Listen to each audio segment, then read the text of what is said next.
And I can see the stream, so I'm going to go ahead and get started. Today I'm going to be reading The Great Gatsby, and I'm going to read the first chapter. And the skincare that I'll talk about at the end of the chapter is the Active Wellness Euphoric Duo.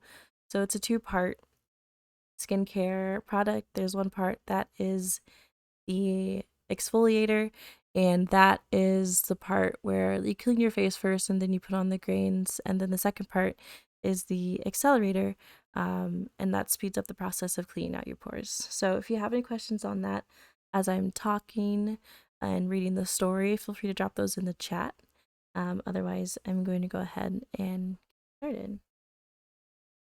So, The Great Gatsby, Chapter 1.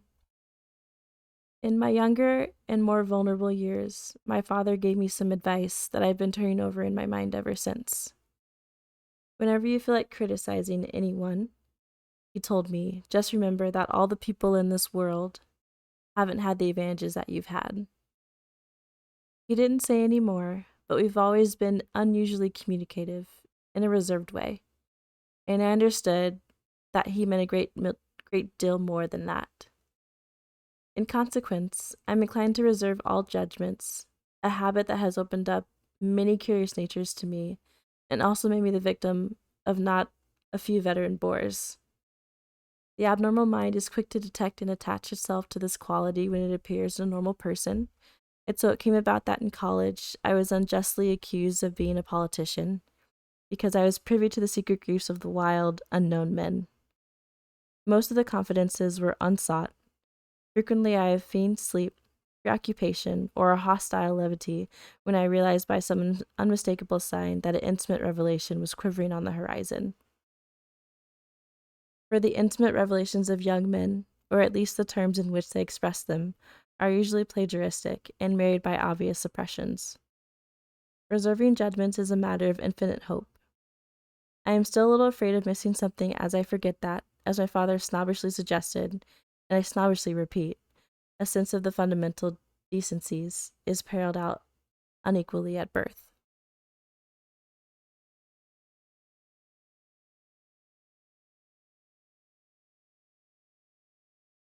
And, after boasting this way of my tolerance, I come to the admission that it has a limit. Conduct may be founded on the hard rock or the wet marshes, but after a certain point, I don't care what it's founded on. When I came back from the East last autumn, I felt that I wanted the world to be in uniform and at a sort of moral attention forever. I wanted no more righteous excursions with privileged glimpses into the human heart. Only Gatsby, the man who gives his name to this book, was exempt from my reaction. Gatsby, who represented everything for which I have an unaffected scorn. If personality is an unbroken series of successful gestures, then there was something gorgeous about him, some heightened sensitivity to the promises of life, as if he related to one of those intricate machines that register earthquakes 10,000 miles away. This responsiveness had nothing to do with that flabby impressionability, which is dignified under the name of the creative temperament. It was an extraordinary gift for hope, a romantic readiness such as I have never found in any other person, and which it is not likely I shall ever find again. No, Gatsby turned out all right at the end. It is what preyed on Gatsby, what foul dust flowed in the wake of his dreams, that temporarily closed out my interest in the abortive sorrows and short-winded elations of men. My family have been prominent, well-to-do people in the Middle Western city for 3 generations. The Carraways are something of a clan, and we have a tradition that we're descended from the Dukes of Buccleuch. But the actual founder of my line was my grandfather's brother, who came in here in 51 as a substitute to the Civil War and started the wholesale hardware business that my father carries out today. I never saw this great uncle, but I'm supposed to look like him, with special reference to the rather hard-boiled painting that hangs in father's office. I graduated from New Haven in 1915, just a quarter of the century after my father. And a little later, I participated in that delayed Teutonic migration known as the Great War. I enjoyed the counter raid so thoroughly that I came back restless. Instead of being the warm center of the world, the Middle West now seemed like the ragged edge of the universe. So I decided to go east, and learn the bond business.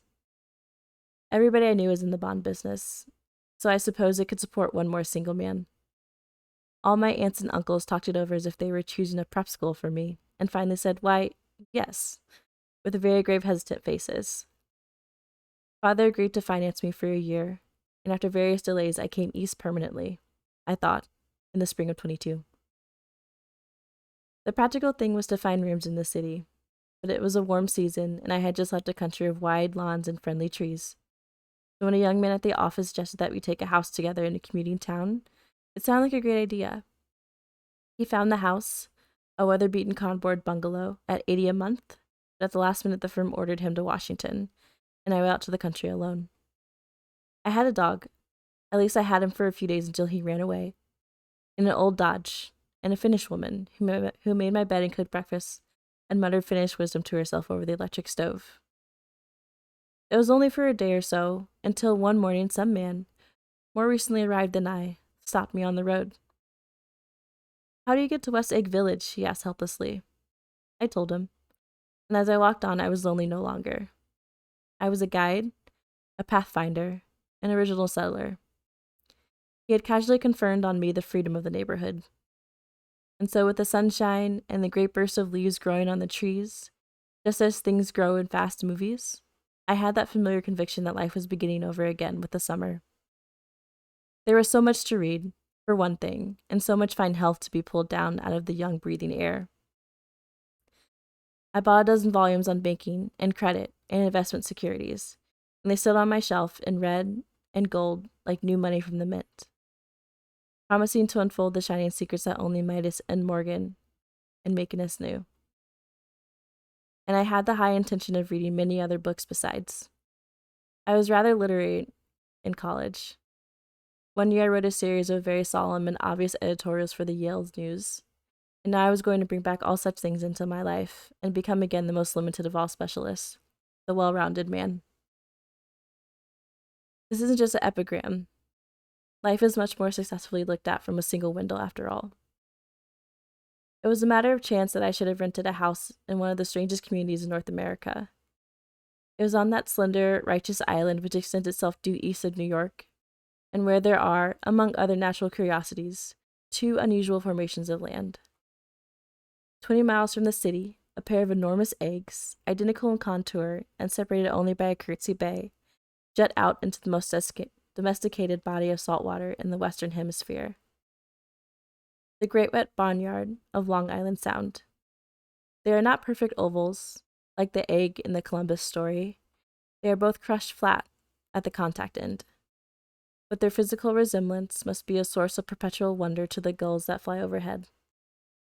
To the wingless, a more interesting phenomenon is their dissimilarity in every particular except shape and size. I lived at West Egg, the less fashionable of the two, though this is a more superficial tag to express the bizarre and not a little sinister contrast between them. My house was at the very tip of the egg, only 15 yards from the Sound, and squeezed between two huge places that rented for $12,000 or $15,000 a season. The one on my right was a colossal affair by any standard. It was a factual imitation of some Hotel de Ville in Normandy, with a tower on one side, spanking new under a thin beard of raw ivy, and a marble swimming pool, and more than 40 acres of lawn and garden. It was Gatsby's mansion, or, rather, as I did know Mr. Gatsby, it was a mansion inhabited by a gentleman of that name. My own house was an eyesore, but it was a small eyesore, and it had been overlooked, so I had a view of the water, a partial view of my neighbor's lawn, and the consoling proximity of millionaires, all for $80 a month. Across the courtesy bay, the White Palace of a fashionable East Egg glittered among the water. And the history of summer really begins on the evening I drove over there to have dinner with Tom Buchanan. Daisy, my second cousin, once removed, and I'd known Tom in college. And just after the war, I spent 2 days with them in Chicago. Her husband, among various physical accomplishments, had been one of the most powerful ends that ever played at New Haven. A national figure in one way, one of those men who reached such an acute, limited excellence at 21 that everything afterwards savors of anticlimax. His family were enormously wealthy, even in college. His freedom with money was a matter for reproach, but now he'd left Chicago and come east in a fashion that rather took your breath away. For instance, he'd brought down a string of polo ponies from Lake Forest. It was hard to realize that a man in my own generation was wealthy enough to do that. Why they came east, I don't know. They had spent a year in France for no particular reason, and then drifted here and there unrestfully wherever people played polo and were rich together. This was a permanent move, said Daisy over the phone, but I didn't believe it. I had no sight into Daisy's heart, but I felt that Tom would drift on forever seeking, a little wistfully, for the dramatic turbulence of some irrecoverable football game. And it happened that on a warm, windy evening, I drove over to East Egg to see two old friends, whom I scarcely knew at all. Their house was even more elaborate than I expected, a cheerful, red and white, Georgian colonial mansion, overlooking the bay. The lawn started at the beach and ran towards the front door for a quarter of a mile, jumping over sundials and brick walks and burning gardens. Finally, when it reached the house, drifting up the side in bright vines, as the momentum of its run. The front was broken by a line of French windows, glowing now with the reflected gold and wide open to a warm, windy afternoon. And Tom Buchanan, in riding clothes, was standing with his legs apart on the front porch. He had changed since his New Haven years. Now he was a sturdy, broad-haired man of 30, with a rather hard mouth and a supercilious manner. Two shining, arrogant eyes had established dominance over his face and gave him the appearance of always leaning aggressively forward. Not even the effeminate swank of his riding clothes could hide the enormous power of that body. He seemed to fill those glistening boots until he strained the top lacing, and you could see a great pack of muscle shifting when his shoulder moved under his thin coat. It was a body capable of enormous leverage, a cruel body. His speaking voice, a gruff, husky tenor, added to the impression of fictitiousness he conveyed. There was a touch of paternal contempt in it, even toward people he liked, and there were men at New Haven who had hated his guts.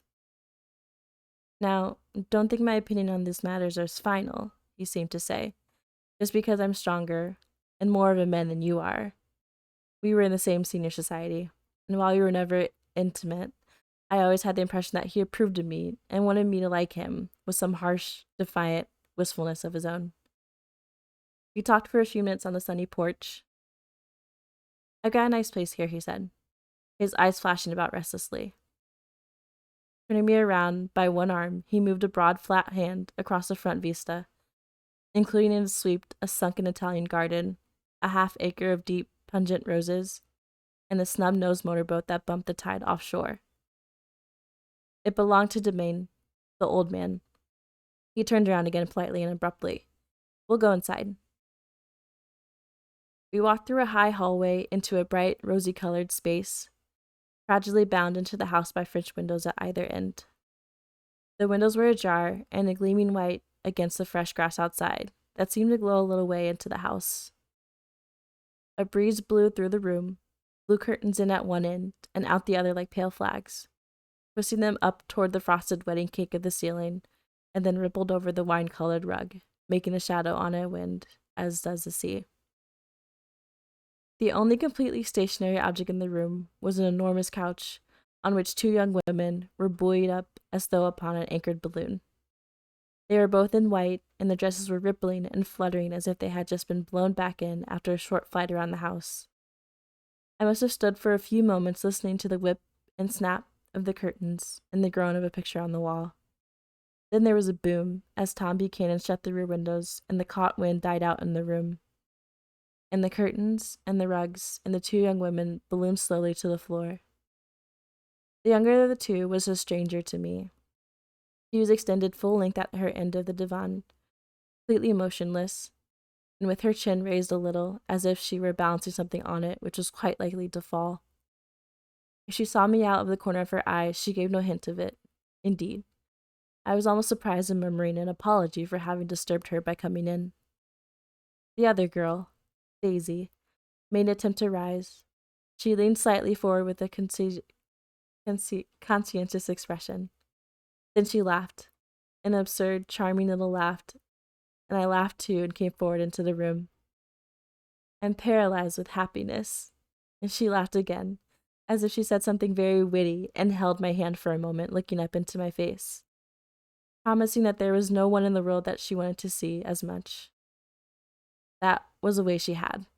She hinted in a murmur that the surname of the balancing girl was Baker. I've heard it said that Daisy's murmur was only to make people lean toward her, an irrelevant criticism that made it no less charming. At any rate, Miss Baker's lips fluttered.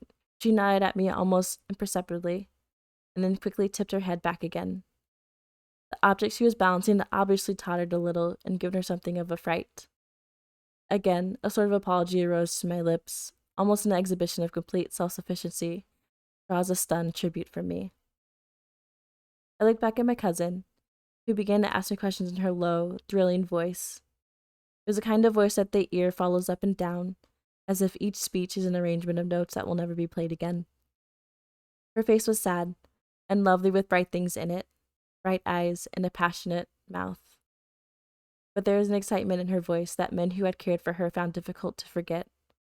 A singing compulsion, a whispered listen, a promise that she had done gay, exciting things just as since, and that were gay, exciting things hovering in the next hour. I told her how I stopped off in Chicago for a day on my way east, and how a dozen people had sent me their love through me. Do they miss me? She cried ecstatically.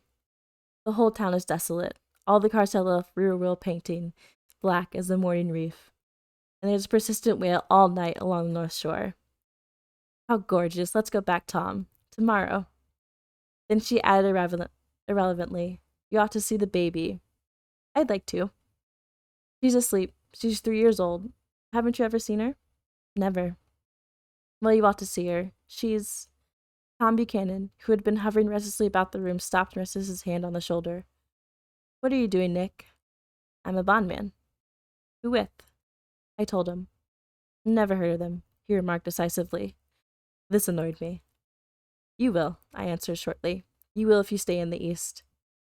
Oh, I'll stay in the East, don't you worry, he said, glancing at Daisy and then back at me, as if he were alert for something more. I'd be a goddamn fool to live anywhere else. At this point, Miss Baker said, absolutely, with such suddenness that I started, and it was the first word that she had uttered since I came into the room. Evidently, it surprised her as much as it did me, for she yawned, with a very sort of rapid, deft movement, stood up in the room. I'm stiff, she complained. I've been lying on that sofa for as long as I can remember. Don't look at me, Daisy retorted. I've been trying to get you to New York all afternoon. No thanks, said Miss Baker to the 4 cocktails just in from the pantry. I'm absolutely in training. Her host looked at her incredulously. You are. He took down his drink as if it were a drop in the bottom of the glass. How you ever get anything done is beyond me. I looked at Miss Baker, wondering what she got done. I enjoyed looking at her. She was a slender, small-breasted girl with an erect carriage, which she accentuated by throwing her body backwards at the shoulders like a young cadet. Her gray, sun-strained eyes looked back at me with polite, reciprocal curiosity out of a wan, charming, discontented face. It occurred to me now that I had seen her, or a picture of her, somewhere before. You live in West Egg, she remarked contemptuously. I know somebody there. I don't know a single... You must know Gatsby. Gatsby? Demanded Daisy. What Gatsby? Before I could reply that he was my neighbor, dinner was announced. Wedging his tense arm imperatively under mine, Tom Buchanan compelled me through the room as though he were moving a checker to another square. Slenderly, languidly, their hands set lightly on their hips, the 2 young women preceded us out to a rosy-colored porch, open toward the sunset, where 4 candles flickered on the table in a diminished wind. Why candles? Objected Daisy, frowning. She snapped them out with her fingers. In 2 weeks it'll be the longest day of the year. She looked at us all radiantly. Do you always watch for the longest day of the year and then miss it? I always watch for the longest day of the year and then miss it. We ought to plan something, yawned Miss Baker, sitting down at the table as if she were getting into bed. All right, said Daisy. What do we plan? She turned to me helplessly. What do people plan? Before I could answer, her eyes fastened with an odd impression on her little finger. Look, she complained. I heard it. We all looked. The knuckle was black and blue. You did it, Tom, she said accusingly. I know you didn't mean to, but you did do it. That's what I get for marrying a brute of a man, a great, big, hulking, physical specimen of a— I hate that word, hulking, objected Tom crossly. Even in kidding. Hulking, insisted Daisy. Sometimes she and Miss Baker talked at once, unobtrusively and with a bantering inconsequence that was never quite chatter. That was as cool as their white dresses and their impersonal eyes in the absence of all desire. They were here, and they were accepted, Tom and me, making only a polite, pleasant effort to entertain or to be entertained. They knew that presently dinner would be over, and a little later that evening, tea would be over and casually put away. It was sharply different from the West, where an evening was hurried from phase to phase towards its close, in a continually disappointed anticipation, or else in sheer nervous dread of the moment itself. You make me feel uncivilized, Daisy, I confess on a second glass of corky, but rather impressive claret. Can't you talk about crops or something? I meant nothing in particular by this remark, but it was taken up in an unexpected way. Civilization's going to pieces, broke out Tom violently. I've gotten to be a terrible pessimist about things. Why, no, I answered, rather surprisingly by his tone. It's a fine book, and everybody ought to read it. The idea is that we don't look out, the white race will be utterly submerged. It's all scientific stuff, it's been proved. Tom's getting very profound, said Daisy, with an expression of deep, unthoughtful sadness. He reads deep books with long words in them.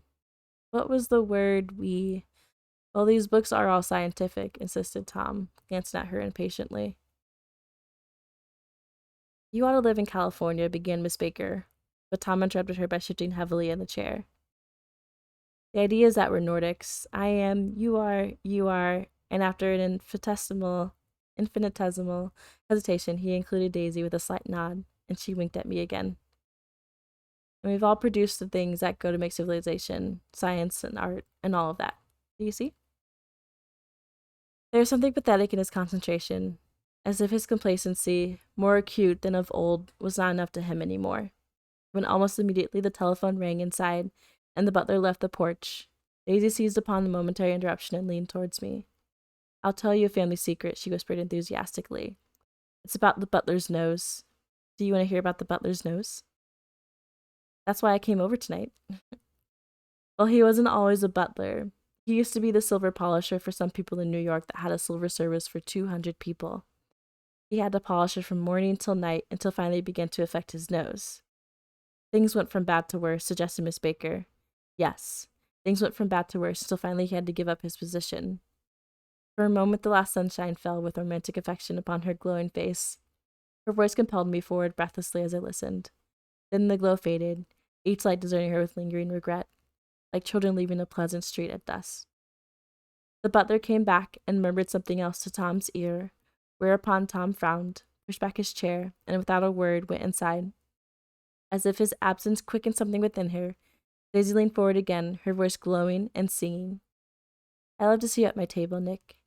You remind me of a rose. An absolute rose, doesn't he? She turned to Miss Baker for confirmation. An absolute rose? This was untrue. I am not even faintly like a rose. She was only extemporizing. But a stirring warmth flowed from her, as if her heart was trying to come out to you concealed in one of those breathless, thrilling words. Then suddenly she threw her napkin on the table and excused herself, and went inside the house. Miss Baker and I exchanged a short glance consciously, devoid of meaning. I was about to speak when she sat up alertly and said, "Shh," in a warning voice. A subdued, impassioned murmur was audible in the room beyond, and Miss Baker leaned forward, unashamed, trying to hear. The murmur trembled on down the verge of coherence, sank down, mounted excitedly, and then ceased altogether. This Mr. Gatsby you spoke of is my neighbor, I began. Don't talk. I want to hear what happens. Is something happening? I inquired innocently. You mean to say you don't know? Said Miss Baker, honestly surprised. I thought everybody knew. I don't. Why, she said hesitantly, Tom's got some woman in New York. That's some woman? I repeated blankly. Miss Baker nodded. She might have the decency not to call him at dinner time, don't you think? Almost before I had grasped her meaning, there was a flutter of a dress and a crunch of leather boots, and Tom and Daisy were back at the table. It couldn't be helped, cried Daisy with tense gaiety. She sat down, glanced searchingly at Miss Baker, and then at me, and continued. I looked outdoors for a minute, and it's very romantic outdoors. There's a bird on the lawn, and I think it must be a nightingale, come over from Cunard or White Star Line. He's singing away, her voice sang, It's romantic, isn't it, Tom? Very romantic, he said, and then miserably to me, If it's light enough after dinner, I want to take you down to the stables. The telephone rang inside, startlingly, and as Daisy shook her head decisively at Tom, the subject of the stables, in fact, all subjects vanished into the air. Among the broken fragments of the last 5 minutes, at table, I remember the candles being lit again, pointlessly, and I was conscious of wanting to look squarely at everyone, and yet to avoid all eyes. I couldn't guess what Daisy and Tom were thinking, but I doubt if even Miss Baker, who seemed to have mastered a certain hardish skepticism, was able to utterly put forth the guest's shrill metallic urgency out of mind. To a certain temperament, the situations might have seemed intriguing. My own instinct was to telephone immediately for the police. The horses, needless to say, were not mentioned again. Tom and Miss Baker, with several feet of twilight between them, strolled back into the library, as if to a vigil beside a perfectly tangible body, while, trying to look pleasantly interested and a little deaf, I followed Daisy around a chain of connecting verandas to the porch in front. It's a deep gloom. We sat down side by side on a wicker seat. Daisy took her face in her hands and, feeling its lovely shape, and her eyes moved gradually out into the velvet dusk. I saw that turbulent emotions possess her, so I asked what I thought would be some sedative questions about her little girl. We don't know each other very well, Nick, she said suddenly. Even if we are cousins, you didn't come to my wedding. I wasn't back from the war. That's true. She hesitated. Well, I've had a very bad time, Nick, and I'm pretty cynical about everything. Evidently, she had reason to be. I waited, but she didn't say any more, and after a moment I returned rather feebly to the subject of her daughter. I suppose she talks, and eats, and everything. Oh, yes, she looked at me absently. Listen, Nick, let me tell you what I said when she was born. Would you like to hear? Very much. It'll show you how I've gotten to feel about things. Well, she was less than an hour old, and Tom was God knows where. I woke up out of the ether with an utterly abandoned feeling, and asked the nurse right away if it was a boy or a girl. She told me it was a girl, and so I turned my head away and wept. All right, I said, I'm glad it's a girl, and I hope she'll be a fool. That's the best thing a girl can be in this world, a beautiful little fool. You see, I think everything's terrible anyhow, she went on in a convinced way. Everybody thinks so, the most advanced people, and I know. I've been everywhere and seen everything and done everything. Her eyes flashed around her in a defiant way, rather like Tom's, and she laughed with a thrilling scorn. Sophisticated. God, I'm sophisticated. The instant her voice broke off, ceasing to compel my attention, my belief, I felt the basic insincerity of what she had said. It made me uneasy, as though the whole evening had been a trick of some sort to exact a contributory emotion from me. I waited, and sure enough, in a moment, she looked at me with an absolute smirk on her lovely face, as if she had asserted her membership in a rather distinguished secret society to which she and Tom belonged. Inside, the crimson room bloomed with light. Tom and Miss Baker sat at either end of the long couch, and she read aloud to him from the Saturday Evening Post. The words, murmurous and uninflected, running together in a soothing tune. The lamplight, bright on his boots and dull on the autumn leaf yellow of her hair, glinted along the paper as she turned a page with her flutter and slender muscles in her arms. When we came in, she held us silent for a moment with lifted hand. To be continued, she said, tossing the magazine on the table, in our very next issue. Her body asserted itself with the restless movement of her knee, and she stood up. 10 o'clock, she remarked, apparently finding the time on the ceiling. Time for this good girl to go to bed.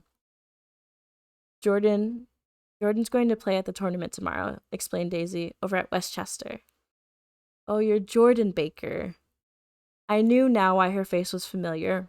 Its pleasing, contemptuous expression had looked out from me from many Rhoda Grove pictures of her sporting life in Asheville, and at Hot Springs, and Palm Beach.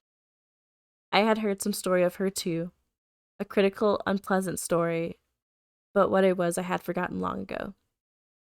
Good night, she said softly. Wake me at 8, won't you? If you'll get up. I will. Good night, Mr. Carraway. See you anon. Of course you will, confirmed Daisy. In fact, I think I'll arrange a marriage. Come over often, Nick, and I'll sort of fling you two together.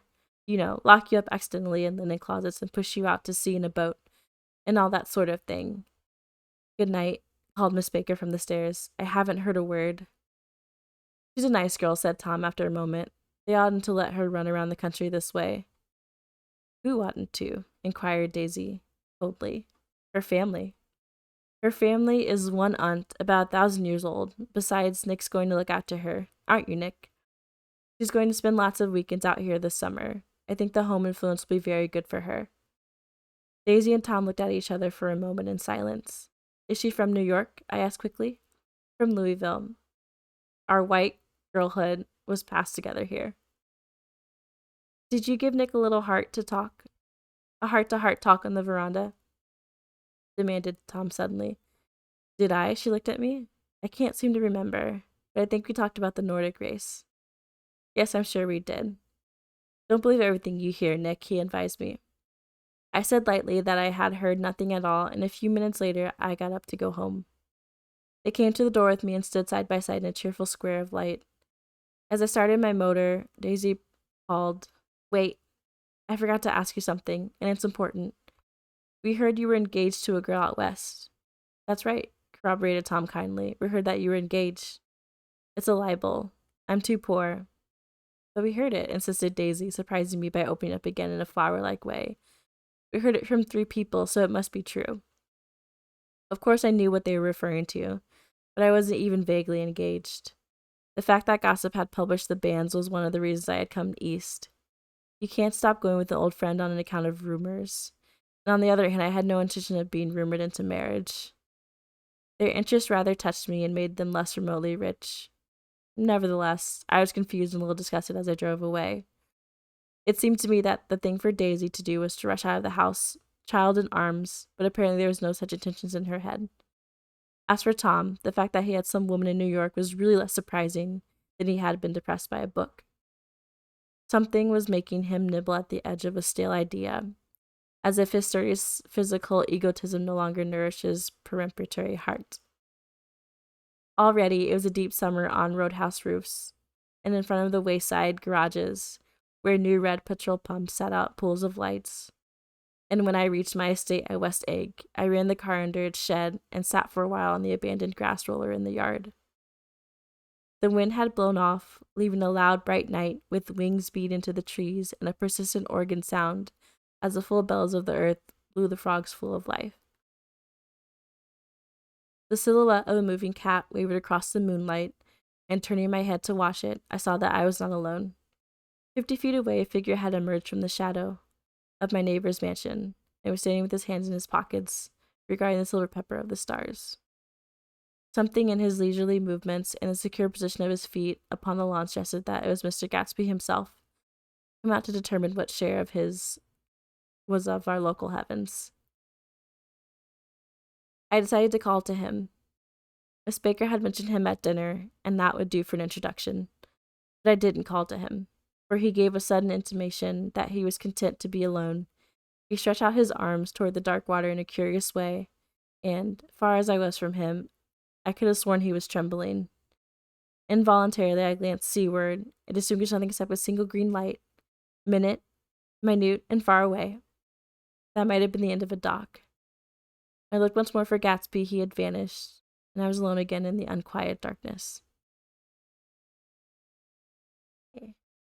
So that is the first chapter of The Great Gatsby. The little reading time that I wanted to do for a little stream, and I'll be back again soon. I'll see y'all next time.